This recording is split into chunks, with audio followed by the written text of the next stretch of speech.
আপনার একটা মোটা একটা টাকা অন্য কোনো কাউকে দিয়েছেন, টাকা আপনাকে ফেরত দিচ্ছে না, কিছুতেই দিচ্ছে না। আগে কথা বলতো, এখন কথা বন্ধ করে দিয়েছে, ফোন কলসও বন্ধ করে দিয়েছে, ফোনে আপনাকে ব্লক করে দিয়েছে।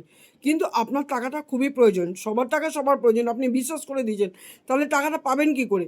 কী করবেন? একটা মাটির প্রদীপ কিনে আনবেন, মাটির প্রদীপের মধ্যে কিছুটা কর্পূর জ্বালাবেন, কর্পূর জ্বালিয়ে যেই অ্যাশটা বেরোবে, অ্যাশটা সর্ষের তেল দিয়ে মাখাবেন, মাখিয়ে ওটা কী করবেন, একটা ভোজ্যপত্র কিনে আনবেন, দর্শকর্মার দোকান থেকে। ভোজ্যপত্রতে শত্রুর নাম লিখবেন, শত্রু টাকা দিচ্ছে না, কী করছেন আপনি ওটার মধ্যে ওইভাবে যেভাবে যতটা লেখা যায় আপনি লিখবেন।